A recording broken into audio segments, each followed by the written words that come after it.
Welcome back to another edition of Cover One the Film Room. I'm your host, Eric Turner. And as always, I'm joined by Nate Geary from WGR. Nate, first quarter of the season's over. The Bills are 4-0. What are your thoughts, brother? How was that game against the Raiders? Game was great. Obviously, a performance from kind of start to finish. Another one where the Bills don't, they hold the lead or tied at 0 for the entire part of the game. You have 275 play drives to start the game. They still have that third quarter lull. It's the one thing that I still think is sort of holding the offense back from what I think if they could. And here's the scary part, Eric, is this team's 4-0, the offense scoring 30 points a game, and they haven't put together 4 quarters of football. So I think that's got to be an exciting thing about where the ceiling of this offense and where Josh Allen is going is, there are times where they'll go 2 or 3 drives in a row in the third quarter where they just can't get it going. But the rest of the game is this high octane, big play. This is an offense that's, just through the air is become, they're the second ranked passing offense in football right now through 4 weeks. And a lot to love about the style of football that they're playing. And I think for me, the thing that I'll kind of continue watching and monitoring as we move along is the development of Gabriel Davis, where I just think his infusion into this passing game, how multiple it is. Guys like him and Dawson Knox and Tyler Kroft and Devin Singletary, who's really becoming a big part of the short passing game. So there's a lot to love about the passing game. I know we're going to get an opportunity to break down a bunch of it, but I'm definitely thrilled that we could get to this point. I think it was Mike Clay from ESPN posted the 5 easiest schedules and the 5 hardest schedules for the remaining quarters of the year. And the Bills have the second hardest schedule remaining in the league. And we kind of knew that going into this season. We knew how important it was going to be to come out of that first 4-game stretch at 4-0. They did that. I think we all got to feel pretty confident. They've got another win against the Jets and Dolphins coming up. That gets you to 6 wins.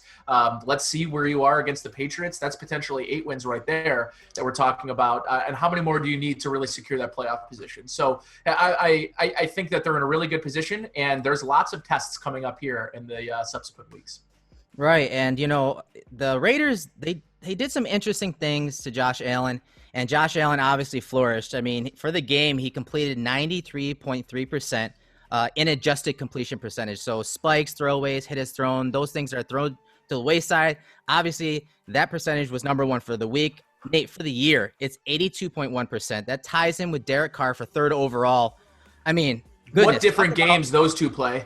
Yeah, no, you're right. And I'm sure if you looked at the A dot, I'm sure it's a lot different. But talk about the efficiency that Josh Allen is playing with right now, because, we wanted to see him become an efficient quarterback in the NFL, but we didn't think he'd be playing at this clip, right?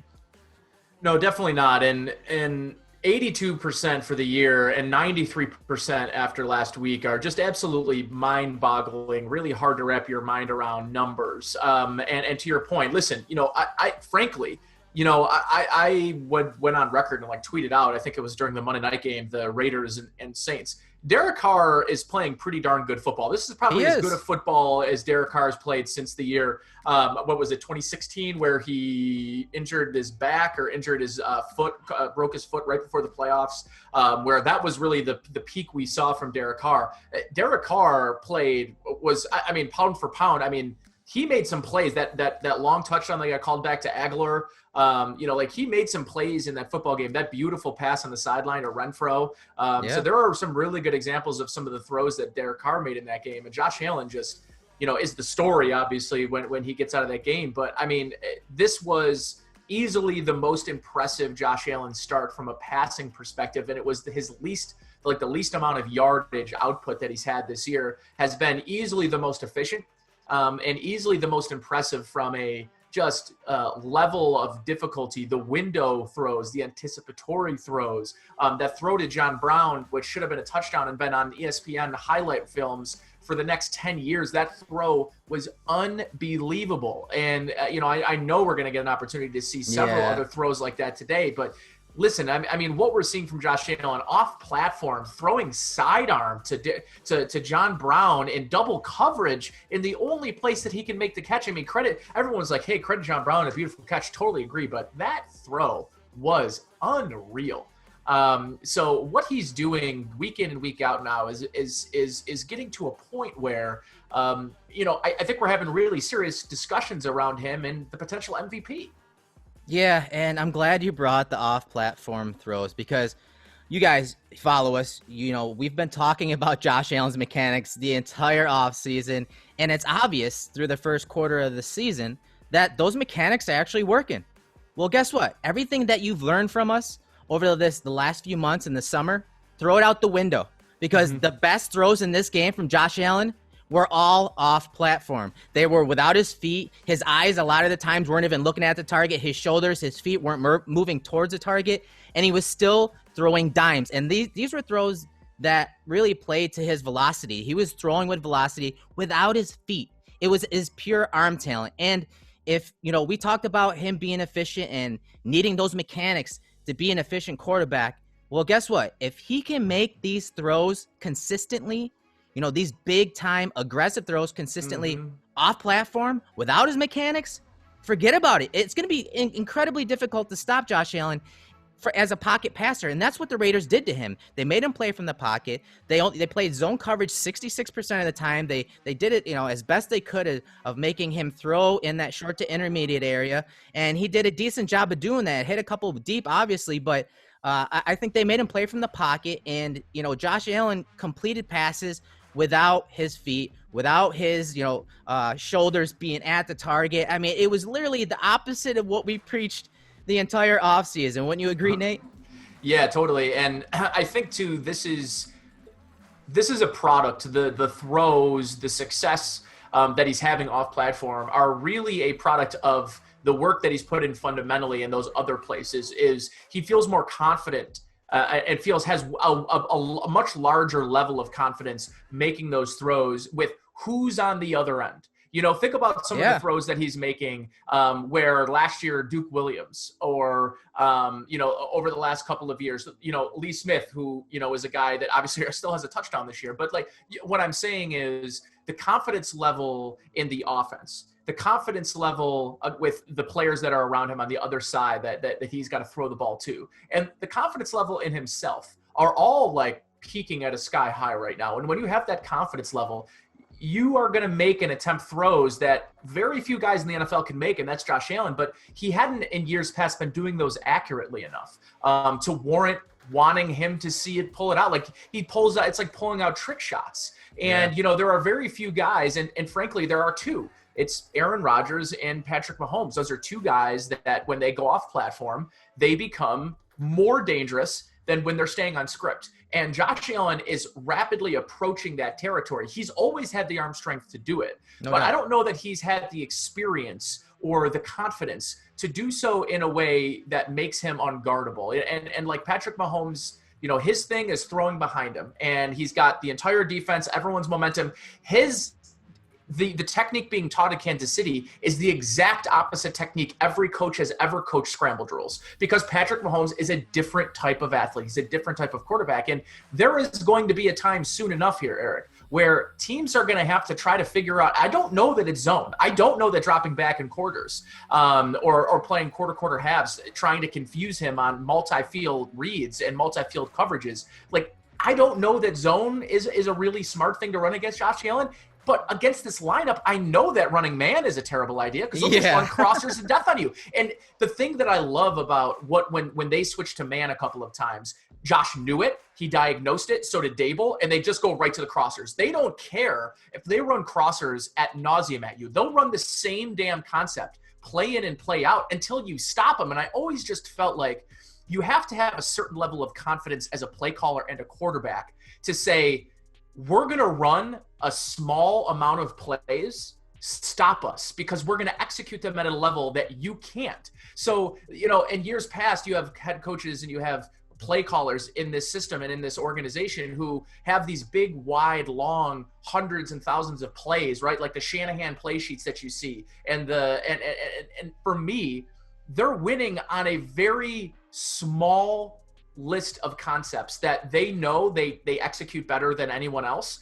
And they're begging the defense to stop them so they can move on. But why would you move on from the crosser concepts against man when they're working every single time? And it's forcing teams to get out of it and into coverages that are more beneficial for the team. So the creating conflict that Brian Daboll's doing week in and week out is really, really impressive and leading to what I think is right now an unstoppable passing offense. No doubt about it. And, the Raiders, again, they didn't blitz him that often. I mean, they only blitzed him 23% of the time. I don't blame them. And he was only under pressure 29% of the time. As you saw in the game, and you kind of felt it, the Raiders were not really affecting Josh Allen in the pocket. There weren't many plays where Josh had to even manipulate the pocket, aside from a handful of plays, but he just played from the pocket. They did some interesting things, like I said at the top, that we're going to show you, but they made him play from the pocket. They made him play quarterback. That was their scheme. They're usually a zone team, and going in, that's what they like to play, and it didn't work. As you can see, I mean, 10 of his dropbacks, that's as many times as he was under pressure, and his completion percentage was 55.6. So again, that's how teams have to try to pressure him to make those decisions faster. They cannot play passive and play coverage on the back end, like you mentioned, because Josh has so many weapons that he can use the entire field, as you'll see in some of this film. So they only got to him one time. They only sacked him once, and so he's gonna present some problems for some defenses because, again, as you mentioned, he's trusting the weapons. He's making these kind of throws with such conviction, with such confidence, and I really don't know. I agree with you. I don't know how you're gonna defend this team, but whatever you do, you have to do it full throttle. You cannot be passive about it because. Right. Josh will just make you pay. And again, he didn't even use his legs in this game. And that's the scary thing.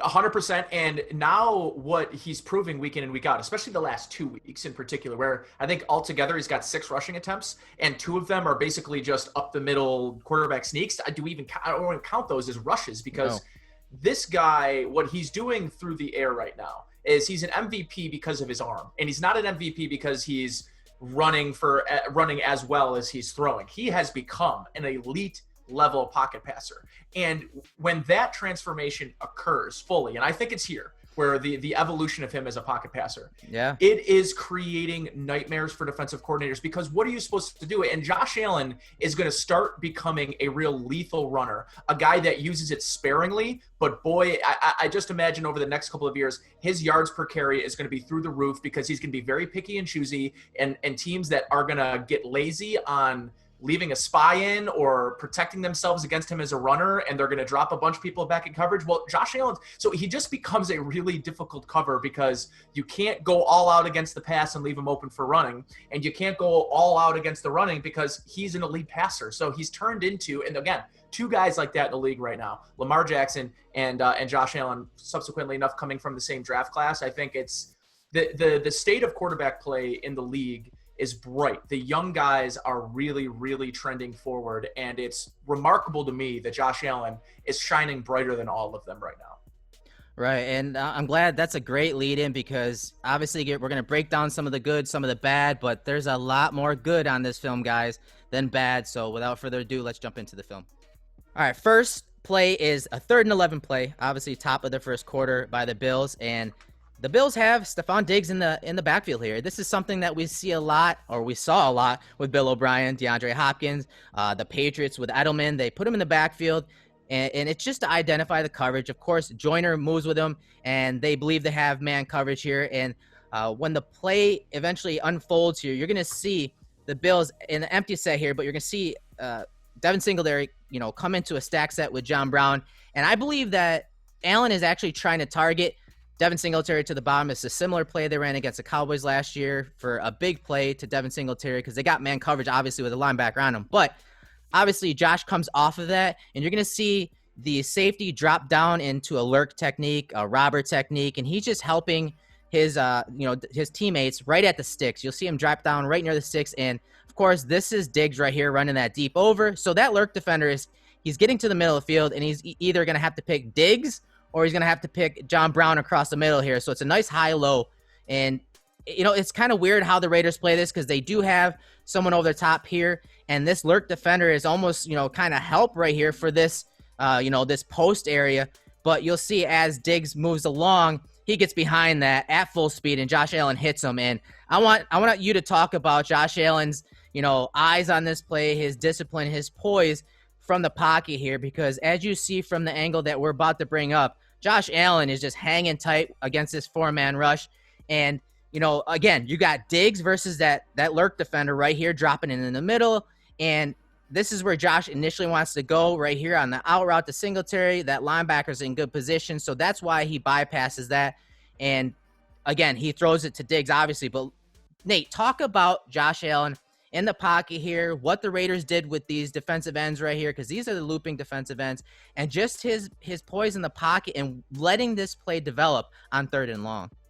Yeah, if you don't want to rush Josh Allen and you want to slow play him and you want to keep him inside of a pocket, I think this is a game plan and a strategy that I'm not sure is here for the long haul for Josh Allen. I just think if he's going to get this type of time in the pocket, his eye discipline, as you were talking about, his comfortability level inside of the pocket is not a guy with happy feet. He's not running himself into a pass rush. He's very comfortable right now playing and winning from this part on the dot in the pocket that we talked about so many times with like Tom Brady, right? And what I love about this play is his eyes are, and if you're the safety, his eyes are on you.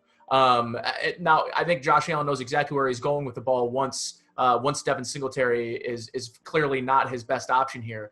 He does a great job of looping this ball in. Again, this is something we just haven't seen in years past from Josh, being able to sort of, bring a little trajectory, bring a little arc to this ball and take a little off of it. And the accuracy, it's right there. It's right on Diggs as he can walk out and kind of run off onto the sidelines. And what you love about this play is on 3rd down against man coverage, you've got 3 defenders within 10 yards, and Josh Allen puts it in an area and leads him into an area that keeps him away from those defenders to give you an opportunity to extend the downs and move the change. A lot of things to love here from Josh Allen, but I love the patience. In years past, this is a play, this is a look that you see Josh Allen maybe try to create, try to get something with his feet and run the ball and tuck and run. And on this play, he just keeps buying time for his guys to get open. And with how good at these receivers are at creating separation, it was only a matter of time.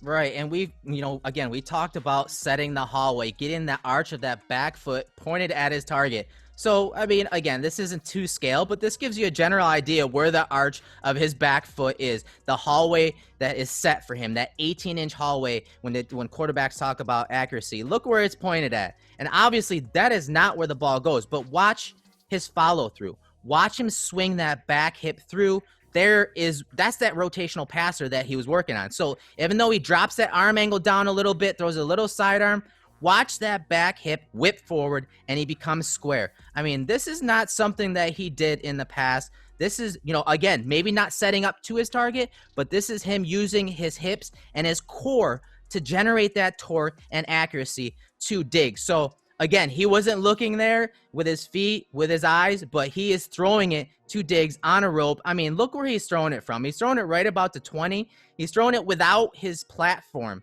to the 47-yard line, 48-yard line. That's just a ridiculous throw. And the thing, and we talk about eye discipline all the time with quarterbacks, but what makes Patrick Mahomes so difficult to defend and Aaron Rodgers so difficult to defend is they make these throws very easily. And when the quarterback's body is telling and here's the thing, in the NFL, these defensive backs become, these are the best of people that are able to read the body language of quarterbacks and bet on and bank on what they're doing based on their body language. And what Patrick Mahomes does so well is throw those sidewinder, those sidearm and off-platform throws that are holding the safeties or holding defensive backs in a certain area, and he's using his body language to manipulate. It goes beyond just eyes. It goes beyond that, and it's going into his body language and where he's actually aiming his body. And when you're able to be successful and win with throws like this off platform, this looks like it's all arm, and it's not.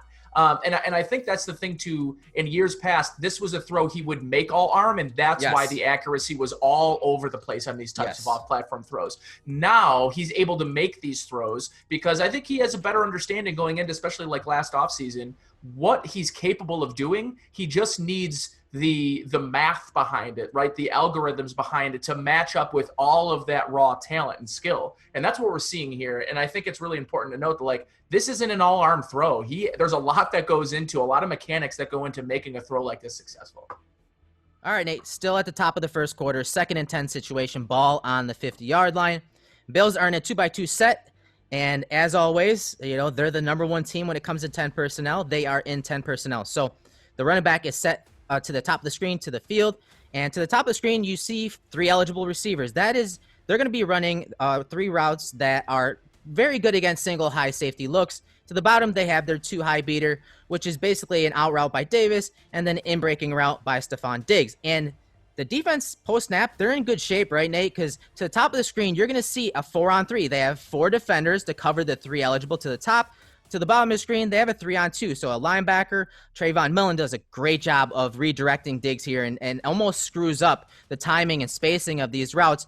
So they have a 3-on-2 with the safety over the top. And Josh Allen initially looks to the top of the screen. He's waiting to see how that develops. The safety overtakes Beasley on this slot fade. You have a curl route from John Brown, and there's a flat route by Singletary right here. But Josh Allen realizes quickly that obviously they have a 4-on-3 to the top. It is a too high look, a too high safety look. So I need to get to the bottom of the screen. And his timing, his eye discipline, he obviously has a really good pocket to throw from here. Is just spectacular on this play, Nate. He's able to sneak it over the middle to Diggs as these 2 defenders work together. Because you see Davis run the out route, you see Diggs run an in route, and those 2 defenders switch assignments here, and Josh Allen's able to hit Diggs over the middle. So talk about Josh Allen's timing, his rhythm on this play, and how he processed this coverage.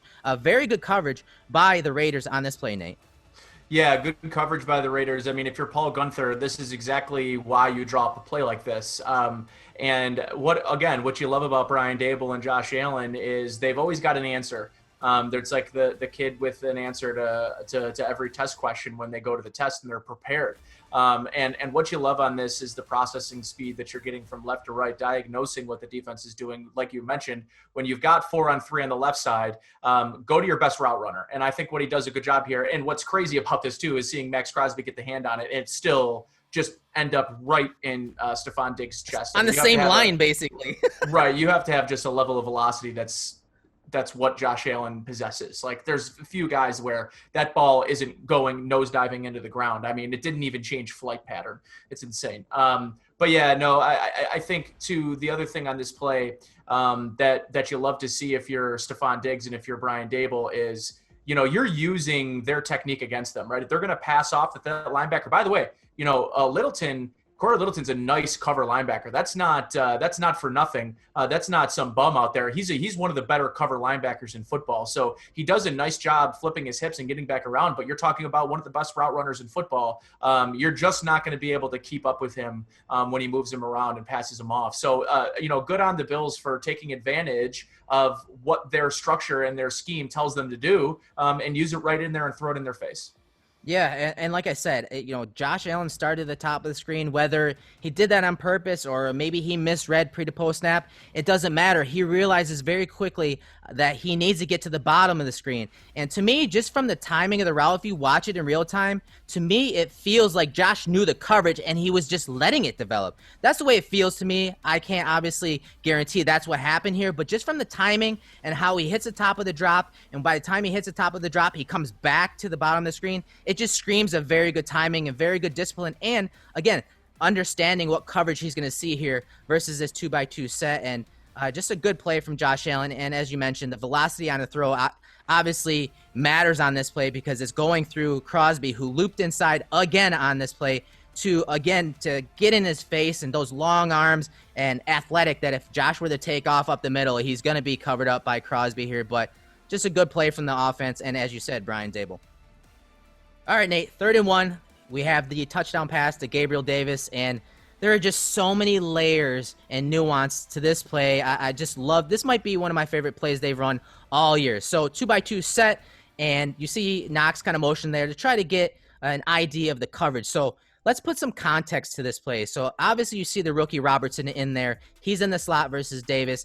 And keep in mind, Joyner got injured prior to this play, and the Bills just came out of a timeout. So with 3rd and 1, you got to think that the Bills and Brian Daboll were thinking with this shot play that, hey, if we don't get this shot play, if this play doesn't work, we're probably going to go for it anyways based on where they're at on the field. So 2x2 set, and I love the play concept here. It almost gives a feeling like Daboll and the staff stole this from the Rams because of how many different layers to it. So first of all, you're going to see obviously Davis is running that leak concept, that, little wheel up the hashes there, but he makes it look on the post snap. He makes it look like he's blocking right there, right? He kind of makes it look like he's blocking down on that defensive end and then maybe getting out in the flats as if they're running a 3-level passing concept like I diagrammed here to the top of the screen.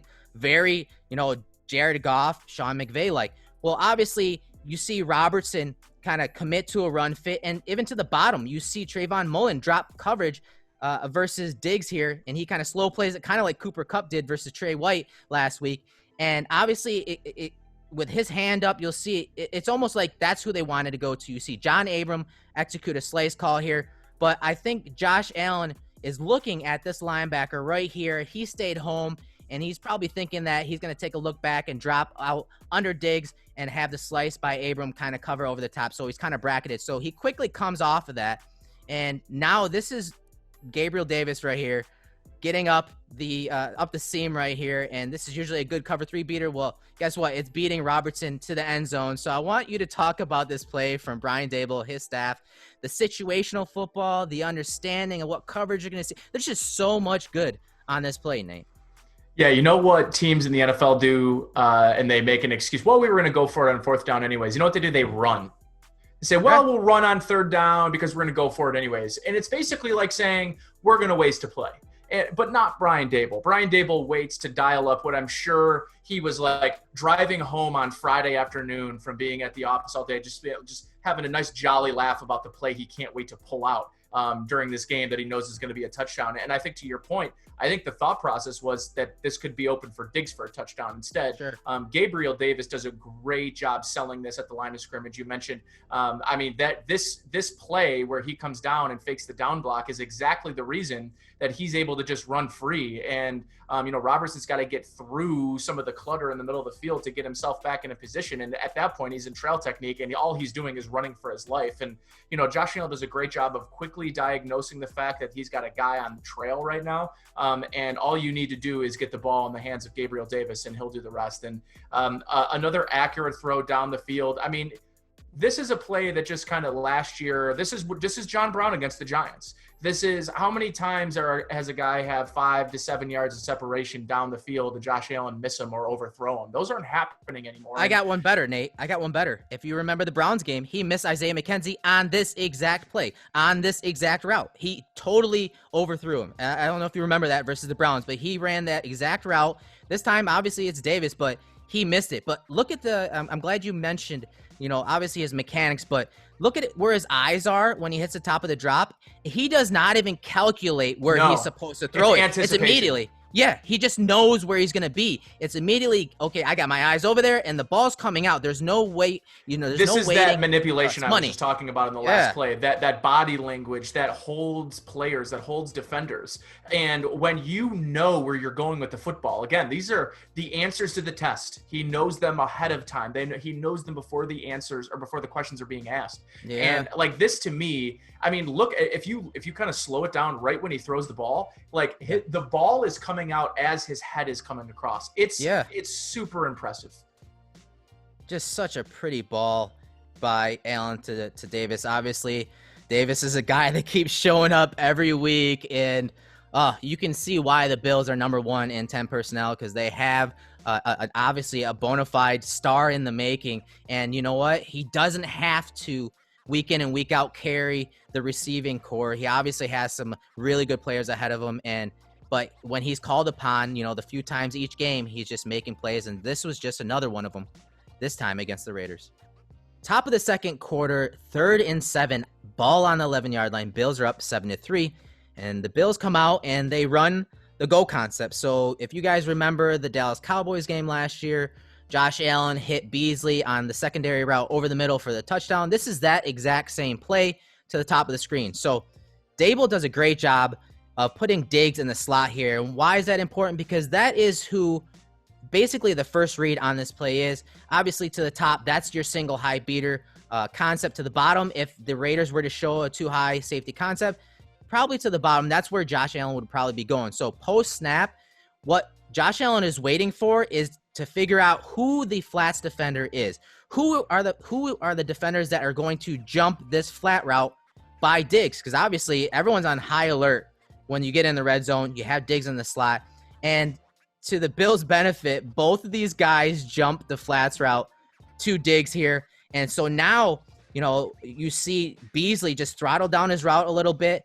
And then what he's supposed to do is kind of get in behind that flats defender and give Josh a window, because it's a single high coverage. That's why you see him kind of widen the route in behind that defender down the seam. It's a very tough throw. It's a play that Beasley ran with June Jones at SMU, and it's the play that everyone talked about. And I think it was Matt Fairburn for The Athletic who mentioned that Dable in the offseason last year.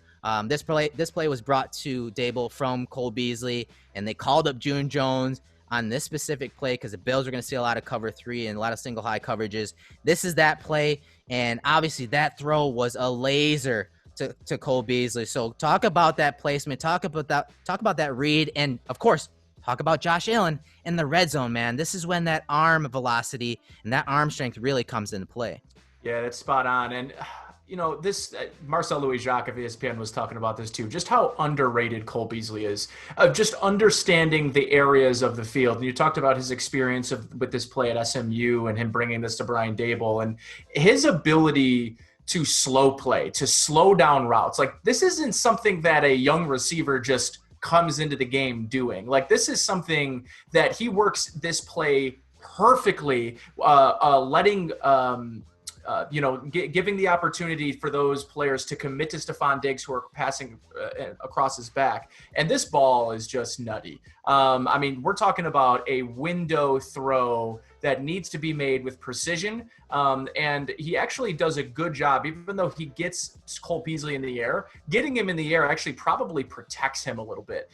Because if he doesn't get flipped around, Jonathan Abrams coming across the field right now, ready to clean a clock, ready to make a play for his defense and try to jar that ball loose. And if he doesn't get hit low, Abrams probably coming in, and that's probably night for Cole Beasley. So the throw actually leads him to a place where he can protect himself and get to the ground quicker. So a lot to love from this play, but the ball placement, the velocity, the decision, the understanding, the route concept, how it was ran, Brian Dable going to 5 wide receiver set on the goal line, it's just, yeah, man, there's a lot to love. And this is, again, you're talking about, we talked about the last play, right? Some of the layering and some of the nuance stuff that's happening. And now we're talking about them getting to concepts that they may not have gotten in Josh Allen's second year. And this is the luxury of having a play caller who's in his third season.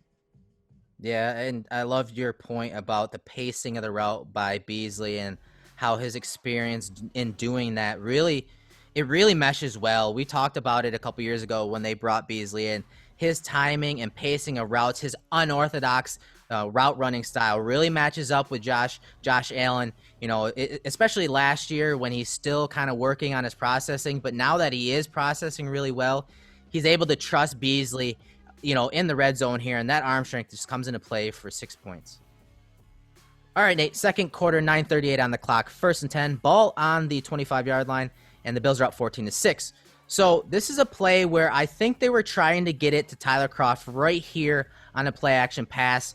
But you'll see from the end zone angle and when Nate breaks it down that, Josh doesn't like the throw. It's a tight window throw. He decides to eventually throw it to the checkdown, Devin Singletary, which, of course, is, something that he's been working on ever since he came into the league. But once I let it roll, you'll see the left guard, Cody Ford, he'll pull. And as I said, Josh is kind of looking to Kroft right here.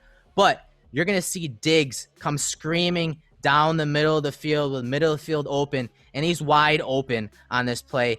And if Josh would have just moved on from his, first, second, third read and maybe got back to this guy, Diggs down the middle, he probably would have had a touchdown. But this is a play obviously set up. It was a bang play for Kroft, but I want you to talk about Josh Allen going through his progressions on this play and getting to that check down, which is obviously something that he's been working on since he's came into the league, right, Nate?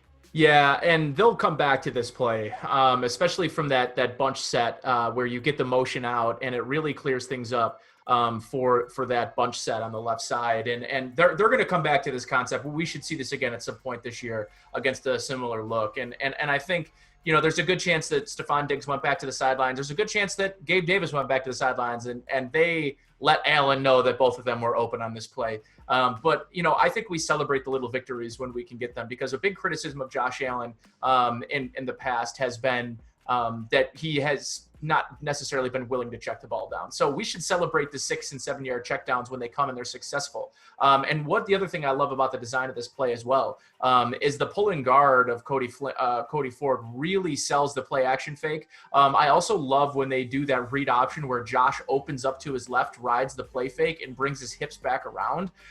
It really can create, that used to be my favorite play action because it used to create the most hip flex. When you kind of come around and you're almost like you're a baseball player after you're a crow hop almost. So it got you in a really good position to make a throw with velocity. But Josh Allen did. So in my opinion, I do think he would have been in a position to deliver and hit Diggs open downfield. But at the same time, I'm going to celebrate these successful checkdowns when we get them. And I mentioned earlier, Devin Singletary becoming a more important part of this passing offense. And I think he's even taken a step in this area since last year. We obviously haven't seen too much of Zach Moss since his injury. But I really like Devin Singletary. When he gets on the field and the ball's in his hands, these are the types of plays where these are free touches for Devin Singletary in the open field, and give it to him when you can. Yeah, and, I kind of diagrammed how Abram's kind of low to the line of scrimmage here. The action across the formation by Cody Ford, the action on the jet action right here by McKenzie obviously moves this linebacker, and that's why they're trying to hit this window right here to Kroft. And a side note, Tyler Kroft has been really good. And honestly, you see him in on these plays because these are going to be tight window type throws and catches. And that's not Dawson Knox in there. That's Tyler Kroft. So that's something to keep note of. But as you mentioned, that play action, fake right here with his back to where he's going to throw is part of the reason maybe why he doesn't throw it here. You see him get his hips around though. And now he's just reading, okay, is this guy going to fall back into the passing lane? He's got two guys right here in that passing lane. Who knows if this guy flips his hips? So it could be a risky throw, honestly. And I don't hate the decision not to throw it here. But this is a quick decision. Look at him go through his reads, his progression. Look at him scan all these defenders and then just get it down to Singletary. I mean, just a really nice play. And then Singletary is able to get 6-7 yards on a simple check down. And it keeps the Bills ahead of the chains, ahead of the sticks for the next down. All right, Nate, 5:03 on the clock. 2nd and 10. Bills are up 14-6. Ball on the 24-yard line. This may be Josh Allen's worst throw of the day, especially when we talk about mechanics. So he's going to be working the curl flat concept to the bottom of the screen. You're going to see Kroft kind of leak out on a flat route, and then you're going to see Diggs basically run a curl route right here. As you can see, the defense is dropping out into a Tampa 2, and I want you guys to pay attention to the obviously cloud corner right here in cover 2, Tampa 2, and this hook to curl defender. He's very reactive to Josh Allen's eyes. You can see Josh is already looking after the play fake to the bottom of the screen, and that guy, that hook to curl defender, is very reactive to Kroft heading to the flats here. Both of these guys are basically jumping this route right here, and if Josh is just a little more patient, Diggs is going to come open in this window right here, but instead he kind of rushes it and he's fading away, and the throw is in the dirt to Kroft. So I want you to talk about Josh Allen's timing on this play and his mechanics, because they were not that good on this play. There were very few bad throws from this game. This was probably on the top of the list. And I think the falling away point, the footwork sloppy, he's moving and drifting towards his target, but falling away. He doesn't get his hips through the way that he had been for earlier parts of the game and in other examples that we showed. But to your point, I think it's just the patience and understanding this cover 2 look. And sort of waiting for that hook to curl to open up. And obviously you see Diggs kind of standing there wide open. So you would like to see Josh Allen, do the thing that he normally does, which is like have a 3/4 of the way he's about to throw it and then stop because he's a crazy athlete and then just get it back to Diggs and get the first down here. But again, this is obviously his worst play from the game. So this is an easy one to point out. There isn't a ton of other examples of plays like this where he's throwing the ball inaccurately and very clearly making the wrong decision. But the defense kind of played their hand, and Josh didn't do a good enough job of beating them at their own game.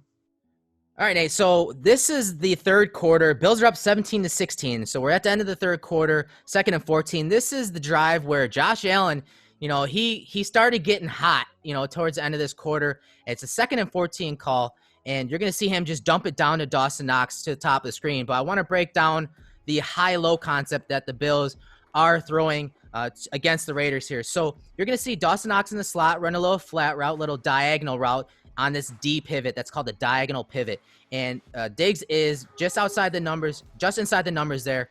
And, there are 3 different routes that Stephon Diggs is going to run on this play. If he has a rolled up corner, like you see here, you're going to see him run a bow route, which is basically this little out route, but he kind of bends it to the corner a little bit because it's more of a cover 2 type look. And then if it was press, he'd run this wiggle, which is this post corner route right here. And if it was just like a cover 3 and that corner was an off coverage, as it says right here, he'd run a curl. So based on the leverage of that corner and that coverage overall, that's going to determine what route Diggs is going to run here. And you're going to see him again. This is a high-low concept, the smash concept. So he's going to kind of fade out right here on, a little corner route. And, Josh Allen's going to look initially to the flats. He's going to look to Dawson Knox quickly as that corner, kind of is in soft coverage here and bails out in a cover 2 type look. And then, so Josh moves on, he moves on with that corner playing really low to Knox here. He moves on to this route by Diggs, but then realizes, oh man, that corner is falling off. And so I'm just going to dump it down to Knox. He hits Knox and obviously puts the Bills in a manageable 3rd down situation. So Nate, you talked about it in the last play, how Josh is able to reload and reset his base and his mechanics and still make accurate throws. You see that here on this play. You see him reload a couple different times and hit Knox, and it almost breaks the corner's ankles. You see him fall down to the top of the screen here. Talk about his ability to do that on this play and how he moves on in his progression here. Yeah, it does a great job of staying patient. The play that we saw last, we kind of showed and broke down how he wasn't patient enough against a similar look, right, against that cover 2 look. And I think, what he does a good job here, again, is the manipulation, is what he's able to do is put these defenders in such a bind that they can't possibly make the right decision. And even when the corner is in perfect position, Josh Allen is using his athleticism, he's using his talent, and most notably, he's using his the ability to manipulate what the defenders. He's making the defender go into a position where he creates this open lane for Dawson Knox, and Dawson Knox does a great job of maybe the most important thing is holding onto the football, creating after the catch, which is really what makes him a dangerous weapon. If they can get him the ball in his hands and let him make plays, if they can trust him, these are the types of plays that he can be making on a regular basis. So a lot to love from this play, but I think obviously the thing that stands out to both of us is just his ability to reload 3 freaking times or twice, and then still be able to deliver this ball with enough velocity to let Dawson Knox use the 5 yards of separation that was created because of the second pump fake, and just kind of let him go. So yeah, this is a great job by Allen. Just he is a little wide here, for sure, but he does a good job of recollecting himself when he lets his base get a little too wide. And this is a good example of that. But again, this corner's in a no-win situation. And I think that's going to be a theme if Josh Allen keeps having the success he's having, there's a theme to this all, and it's defenders being in impossible positions to make the right decision. Yeah, again, he hits the top of this drop. He's looking right at this corner. This is a smash concept. This is a high-low concept, taking advantage of that corner. So initially, the corner's in good shape. He takes away that first read, that first outlet by Josh Allen. But then you see him, again, now his eyes are getting to this little, corner route right here, flat, or, maybe a deep out route here by Diggs. And so the corner's like, what? I'm going to fall off just a little bit right here, right? Well, guess what? That's not a good decision. And Allen, again, he does reload here, takes his hand off the ball to start that delivery. So now that corner's really going to jump that route. And the passing lane, you see this linebacker right here is in pretty good shape in the passing lane. This would be a tight window throw to Diggs right here. And it would be right at the sideline, maybe take a big hit, maybe gets intercepted. So then when Josh eventually, I mean, look at his eyes though. When he starts to deliver, you look at his eyes right here. He almost looks like he's looking at the corner and not at his target, to be honest. And watch the follow through. I mean, it's just money and it's on point. That corner falls down because he committed to Diggs here. And again, it sets up a manageable third down situation for the Bills at the end of the third quarter when they really needed to get that offense clicking, because as you said earlier in the breakdown, that third quarter has been an issue for the Bills the entire season. All right, Nate. So we're going to have a little flashback here. We're going to look at the Bills-Packers game from 2018, I believe it was. 3rd and 5 situation, 1:05 on the clock. We're in the second quarter. The Bills are on the 20-yard line. This is obviously Josh Allen's rookie year. This was one of his worst games of his entire career. And the reason I bring this play up is because the Packers in this game sent a cover 0 look, a cover 0 blitz at Josh Allen, and he didn't have the answers. And I just want to compare and contrast it to one of the plays from the Raiders game. And I mean, if we want to compare and contrast, let's take a look at some of the names on the field here, right, Nate, real quick. Calvin Benjamin to the bottom, Charles Clay, Zay Jones to the top of screen. You have Andre Holmes. This is a play where the Packers send a 0 blitz, and Josh doesn't know where to go with the ball. He doesn't have a hot route, doesn't have a sight adjustment, and he panics, obviously scrambles to the top of the screen and throws an interception before half while they're in field goal range. And just a bad play because Josh didn't have his answers. So talk about this play real quick before we get to the Raiders play. That's going to be the contrast to this, about Josh Allen not having his answers. And obviously some of the players that he had on the field had something to do with that here, right? The number is 1, and that is there is one other player on this offense that's currently on the offense we see being rolled out every week, and that's Deion Dawkins on the left side. So that in itself, watch this play and you watch Kelvin Benjamin just give up and just start walking on his route, and you start to realize that the level of talent that now surrounds Josh Allen. Guys that don't just walk on a crossing route against man coverage when your quarterback's running for his life, and you don't have this mentality anymore. And I think this is a really this play is a really good example of where this organization from a culture perspective has come. That is a disgrace. And what we're watching right there, it doesn't happen on this roster anymore. There's too many competitors at the wide receiver position. There's too much competition. Guys care about what they do. That is embarrassing to watch Kelvin Benjamin on that play. But I digress. Watching this play, it sort of just reminds me of how much can change, how much can truly change in a year or two. And on a play like this, there is no panic on Josh Allen now when a defense wants to blitz him. In fact, he makes you pay for a look like this. And I think also the offensive line has taken the necessary steps to be able to communicate within themselves to have themselves in a better position than in years past. But what I love is unblocked defenders aren't a crutch anymore. They aren't your blind spot any longer. There are ways that your offense, you're anticipating them happening, and then B, you're making the defense pay in those looks. Yeah, and this is a 3rd and 7 situation. This is a similar situation, 3rd and 7, minute 29 on the clock. Bills are up 17-6. End of the third quarter, and Josh has answers. I mean, that is the big difference. Obviously, his maturation is, night and day, but he has answers here. So the Raiders are showing a single high set, and you're going to see Josh Allen hit Diggs to the top of the screen on just a stop route. You have a Haas concept, so you have a seam and a curl route or a stop route to the top. And that unblocked defender is Josh's responsibility. That unblocked defender is John Abram. He is obviously a guy that can hit people. He's a guy that can get home from depth.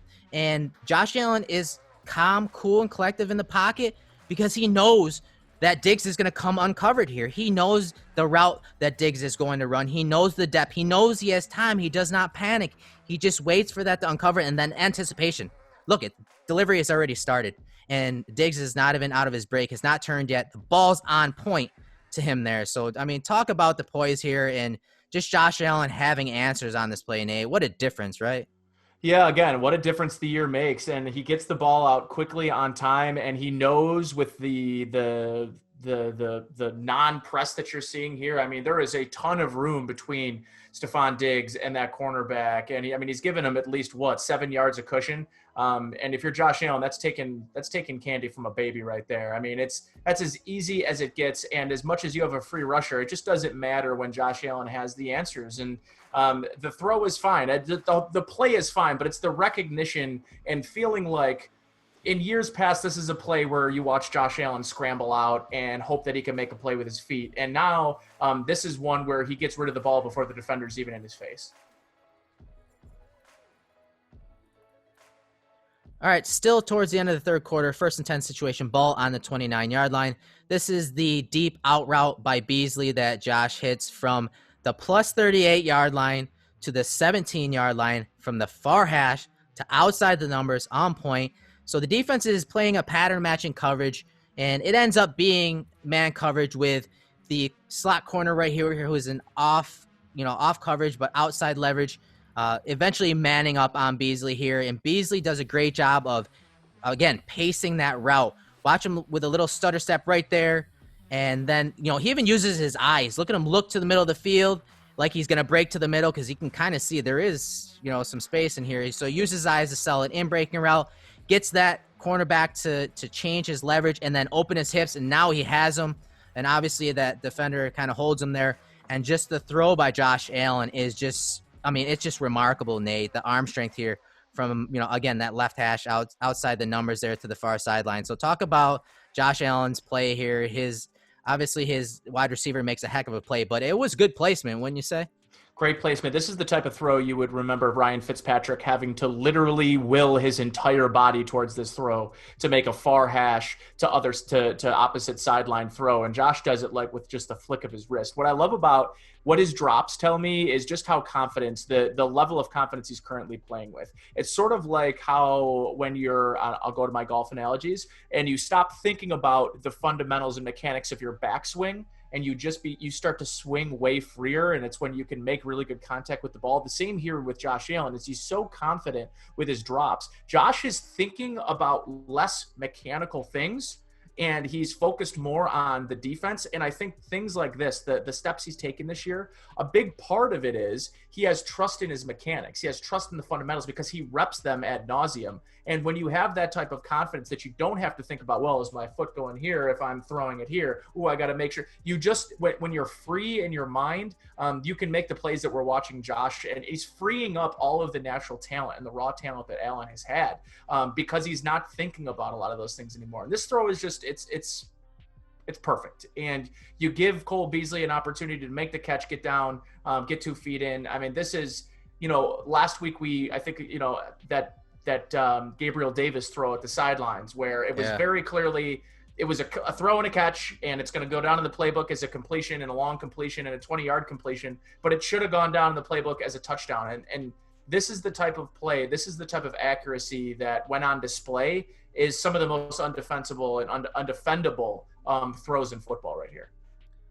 All right, Nate, still in the third quarter. The very next play, you mentioned touchdown. Yes, this should have been a touchdown to John Brown. 1st and 10, obviously, ball on the 15-yard line, and Josh is feeling it. He's vibing right now. He's in rhythm. And you're going to see John Brown, who obviously catches the touchdown. Honestly, I think he was the decoy. I think he was the guy that was supposed to attack the safety here and get that safety to run with him, because you see him he's aggressive, and he's trying to get that safety to jump him here so that they can sneak Diggs out the back door here, because you see Diggs kind of slow play it right here. But obviously, Josh Allen throws it to Brown here. But I want to talk about his play fake here. The throw is from the 25-yard line, so it's obviously a strike without his base, without good mechanics. Good play fake here. Good job of hiding the ball in his back hip and, letting the play unfold. You see the slice right here by the safety on Diggs. That's why, Josh Allen probably doesn't throw it to him there. You see Mullen kind of replace that safety over the top, but Josh Allen doesn't care. We saw on that first deep over route by Diggs, he didn't care that lurk defender, that lurk safety came down. He knew that his guy's at full speed. He knows that John Brown is at full speed here and running away from guys. These guys have outside leverage here. They're behind him, and Josh just throws a strike from the 25-yard line to Brown here. So, Nate, tell me, you think this is a top 5 pass from Josh Allen so far in his first few years? Yeah, I mean you got a case to make. This might be one of the best throws I've like ever seen. Frankly, the level of difficulty that this throw, it's remarkable to me that he just makes it look so easy. And this is a 30-yard on the money throw, sidearmed off platform to the pylon, and there's a lot to love about this play. But the location of the football, the velocity in which he throws it, how effortless this is. Now this is arm, okay? This is not him getting his hips all the way through. That is, my friend, some of the nuttiest. Like that throw is unbelievable, and there's so much to love about it. But the thing that when you kind of look at the other angle on this, and John Brown makes this catch, first of all, it's a touchdown. Secondly, I can't get over plays like this that we're going to see. That is ridiculous. I mean, that is double covered. That is throwing to the one of, I mean, there is no room for error. What you got the sideline right there. You got the defender's hand in a perfect position. If you're the defender, if you're Paul Gunther, what are you going to do? Are you going to be upset with this guy for being in position A to defend this? This is one of the examples, the old adage that there is no defense for a perfect throw, and this is just the best example that I've found yet. This is Brett Favre. This is Elway. This goes beyond the guys like Mahomes and Rodgers. This is an unbelievable throw. Right, and again, I mentioned how he hid the ball here. You see it on his back right hip here. And just watch the defender I have diagram there. He has no idea where that ball is. Did he hand it off? Oh, where am I supposed to go? And you see him kind of get up under Diggs here. But that play fake was so good. And you talked about it before recording here. Josh has a little swagger on this play. It's almost his body language is very much like when he stops his feet and goes flat-footed on some of those plays. Like, he knows exactly what he's going to do here, and he doesn't care that he doesn't have his base here. He doesn't care that he's not properly transferring, his weight from his back to his front foot, and he doesn't care that his eyes are basically right down the midline, right down the middle of the screen. And then guess what? Now I'm going to throw all the way back across the field. I mean, just look at his body lean right there. It's not upright. It's right like that. I mean, this is just a crazy good throw from Allen. And we talked about at the top about how this game was really not the game to start studying his mechanics. This was more of an off-platform game from him and how he can play off-platform. And this is really the epitome of off-platform throws for Josh Allen. And we're not talking throws on the run. We're talking from the pocket. It reminds me a lot of like a hot 3-point shooter in basketball. When, you make, this is a heat check. This is the kind of throw you make when you're dealing all day and you have a 92 adjusted completion percentage. Like, this is the kind of throw that you make when your confidence level is borderline cocky. And that's really where you want your quarterback. You want that confidence level on the borderline of cocky. And this is close to being a cocky throw, but it is just, we'd be talking about it being cocky if it wasn't completed. How about that? Yeah, this is Josh Allen from downtown for the touchdown. I'm sorry, that was a touchdown. On to the next play, Nate. All right, Nate. Bills are up 23-16. We're at the top of the fourth quarter, 12:28 on the clock. 2nd and 11 with the ball on the 36-yard line. And this is the deep shot to Stephon Diggs, obviously right after the forced fumble from Josh Norman. And, the offense is coming out. And this is what, offenses practice a scenario, a situation throughout the week called sudden change. And this is exactly what is called. They dial up certain plays. They'll probably have, 2 or 3 plays in the playbook that they call a deep shot play like this to Diggs, where when a sudden play happens, a sudden change happens, like a turnover, they want to put the foot on the neck of the opponent. This is that play. This is that shot call. And I want you to pay attention to the safeties on this play, because the pre to post snap picture changes. And you're going to see initially Abram to the top of the screen. He's going to be the deep half type safety. But then as the ball is snapped, he drops down and obviously picks up Cole Beasley running that deep over route right here. So now with him cutting or slicing that deep over, now Diggs is basically one-on-one with this safety, because you see this corner bailing out into a flats area here. and Diggs runs a nasty little Dino post here to the middle of the field. It's wide open, Nate. And I want you to talk about Josh Allen's, obviously his big arm here, his processing, but talk about Diggs undressing this safety here. And this is why Brandon Beane went out and got his guy, an alpha wide receiver like Stephon Diggs. So talk about it, Nate. Yeah, this is what, 60 yards in the air? Yeah, this is nuts. Where does it end up? It ends up at the 20-yard line. I'm sorry, the 15. Yeah, so that's 15, 14. 55, 60 yards. It's an impressive throw, even though this would likely, and if PFF wants to grade this one poorly, I'll buy in. I think that, the one thing he probably could have done is let him to the other pylon, that back pylon. You run the risk of letting that backside corner come back into the play.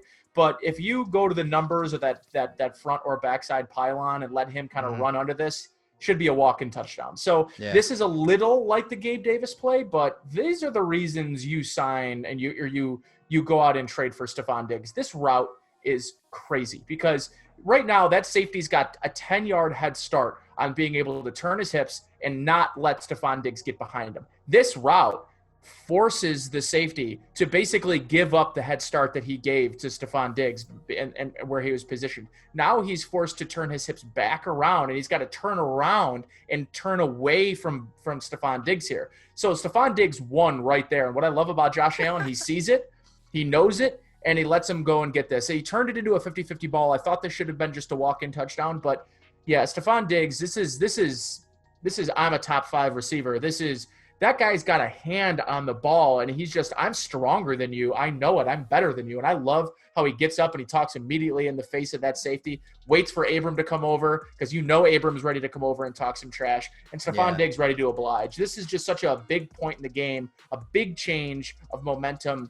You talk about sudden change, and I think Brian Daboll understands that maybe better than any coach that I can remember, because what he's doing in those moments is you have momentum. And it was always a thing that people know is after an interception or a sudden change, you want to take that shot in the very first play. And in theory, yes, but in practicality, it never seemed like that was really the case. It's almost like this is a free play, right? Like somebody went off sides. That's the feel that you get from it.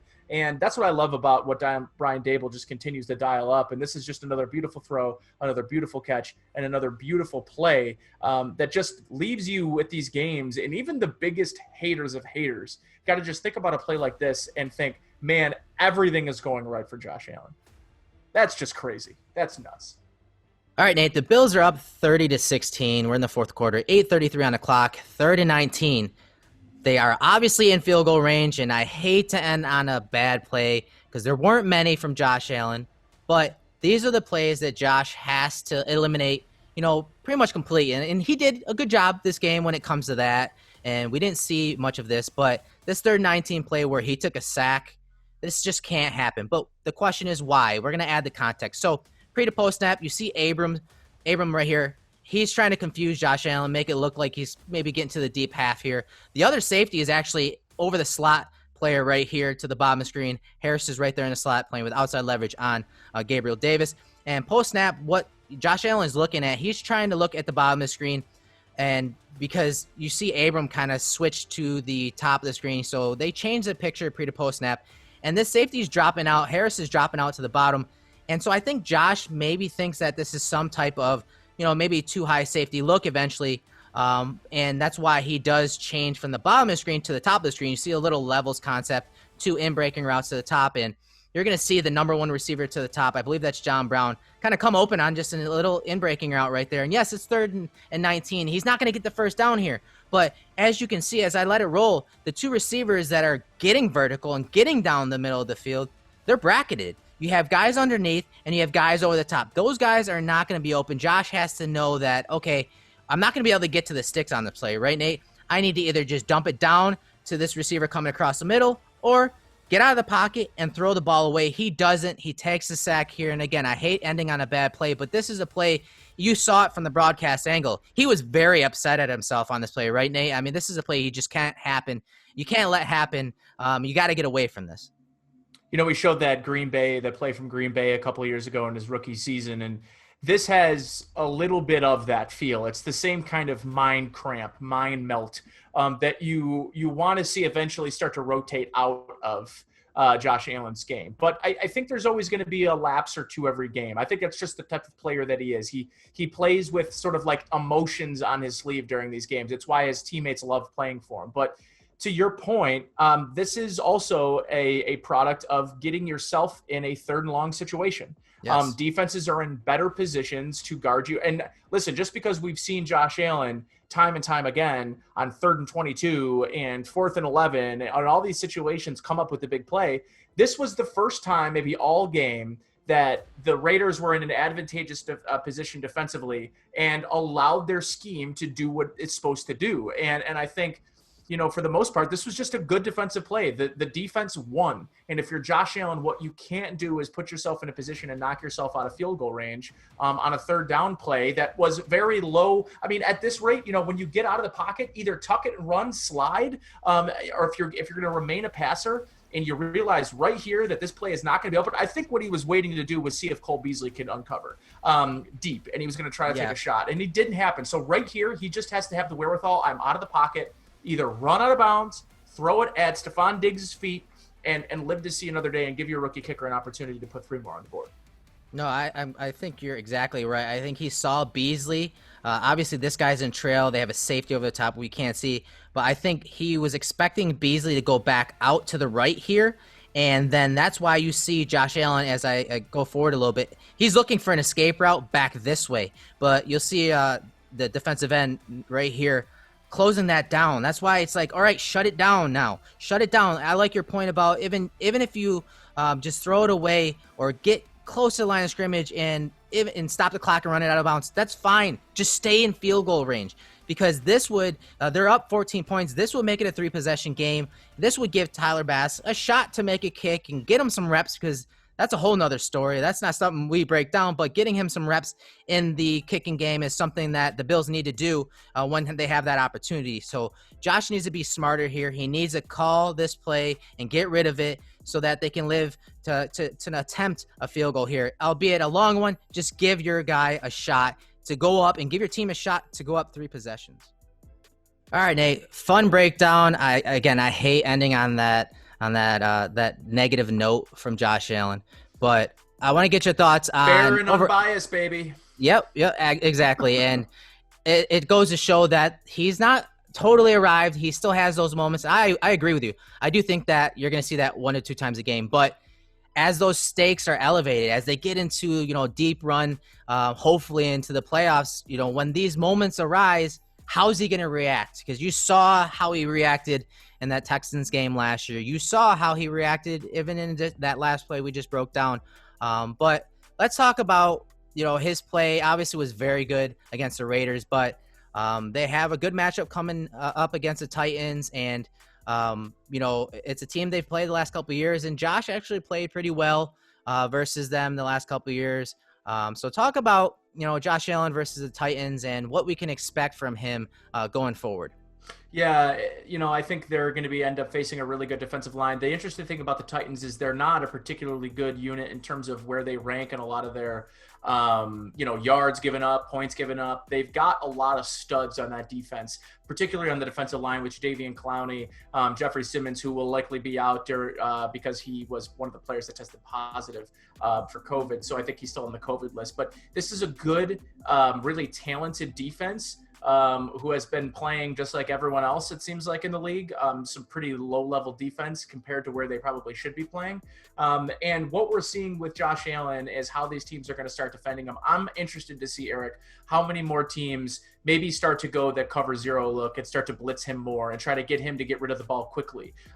It was something I know that the Ravens did with a lot of success last year against Josh Allen. I just don't think dropping guys back right now in coverage and cover in quarters or cover 2 or cover 3 is really right now what you want to do against, especially Brian Dable, because he's just dialing up so many great plays against zone, and his quarterback's understanding, seeing it, and executing it. And I think I'm just thinking if I were a defensive coordinator, what I'm trying to do right now, and I guess it's this point, you got to try to get him under pressure. But right now, he seems to have the answers there, as you're showing right here, the number 1 quarterback under pressure this year. But maybe this I don't know. This is a tough thing to sustain over the course of the year. 6 touchdowns this year under pressure is just. I would be shocked if that's a sustainable mark, but we'll see. I mean, he seems to have the answers right now. I guess for me, what it comes down to is, on a week in, week out basis, teams are going to find something that works against Josh Allen. It's going to be whether or not he can find the answer, like he's being able to for everything else. Right, and it's going to have to be a combination of things, as you said. Bring in pressure, but also maybe not playing man behind it. Maybe playing some of those zone blitzes and forcing him to get rid of the ball quickly, get and throw it, right into the zone blitz, right into guys that are dropping out into coverage. Maybe that's something that the teams start to do, because when teams have run, those creeper pressures, which obviously are 4-man pressures, they're 4 defenders, 4 rushers that are rushing the quarterback. So it's not technically a blitz, but the defenses are attacking the protections. Josh has struggled at times not knowing where to go with the ball. So yes, they got to figure out some way to get more pressure on Josh Allen, but get him to speed up his processing, speed up his decision making, but also confuse him on the back end, because he has some really good receivers that obviously can read zone, can beat man. They have a lot of answers, and that's something that we talked about this entire breakdown, is that Josh Allen has shown that when teams do pressure him, he has a good answer. When teams want to play zone 66% of the time, he has answers for that. Obviously, when teams wanted to play a lot of pure man coverage like the Dolphins did, he had a career day. So he's in this offense altogether, including Brian Daboll and his staff. They're really putting a lot of stress on defenses. They're putting a lot of stress on coordinators on how to stop Josh Allen in this offense. And I mean, it's really going to take a genius game plan from a defensive coordinator to really keep Josh Allen in check, because of all the weapons he has and the way that this staff has dialed up some of these play concepts. I mean, this is almost like a totally different offense this year, Nate. Wouldn't you agree with that? Yeah, no, I totally agree. And it's a pass happy. The head coach, all the way down to every position coach, they believe in the style of. And I said this, I think I was on ESPN Rochester yesterday, and I said, part of the reason the defense is struggling is because they know that the offense isn't a cakewalk anymore. And they know that the offense is going to try to score as many points as they can against you. And that's a different philosophy than in years past. And when, if you're an opposing team now, and the Bills are going to come in there and try to run up the score and score points on you, well, your offense has a completely different mindset. And I think that's leading to a lot. So the offense, the way that the offense has sort of changed their way that they're trying to win, I think has also made an effect on how teams are trying to beat the Bills. And clearly early on, they're not having as much success. Yeah, and as you talked about, run-pass ratios and how they're a pass-first team. I mean, 61% of their plays are passes. Their success rate is 57%, according to Sharp Football Stats. 9 yards per attempt. I mean, these are all top-of-the-league numbers. And, I mean, obviously, we talked about Josh being on this tear, the first quarter of the season, and each team, that's how they game plan their year. I mean, even when it comes to game plans in the offseason, because the staff comes up with, general basic concepts, route designs, plays that they're going to run against certain defenses as the year goes on. And then obviously as each game goes by, then they have their pro scouts kind of, specifically whittle it down a little bit better to a sharper game plan, more specific game plan. And so now that quarter of the season is over. Now it's going to be interesting to see, as we talked about, how teams start to defend the Bills. And obviously there are a ton of weapons, and they're passing 61% of the time. And they have 2 backs that are sneaky good. I mean, I think I saw a stat today, Devin Singletary, even though he had a heavy workload this last game. Most forced missed tackles. Yes. And so, and we haven't even really seen Moss from a running perspective yet. So he's a guy, again, both of those running backs are guys that make defenders miss. And we haven't gotten the run game going. That's the scary part about the Bills offense right now. They haven't really schemed or devised a game plan around the run. And so when they start to see these teams, when it starts to get cold, when they want to run and grind down these games and slow down these games, maybe kind of like what the Patriots did last night or tried doing last night, When you Yep. we try to do that. I'm not saying they should. I'm not saying that's what they should do. But if they need to switch to that game plan where they need to run the ball, they can, and we haven't seen that yet. So really, those plays are still not even really on film yet. They've been running some basic stuff, so that's exciting. From a former running back, that's what's exciting for me. But this offense, man, that was a great first quarter of the season, and I'm excited to see where they go. Most from fun here, I've man. had in a long time, Eric. And I mean, for you and me, for the years of breaking down Nate Peterman, for the years of breaking down some of the guys that we've had to break down, this is by far the most fun I know that you and I have had in a long time. Yeah, and I can't wait to see what we have going forward. So, Nate, going forward, where can everyone find you on social media? What can they expect content-wise from you this coming week?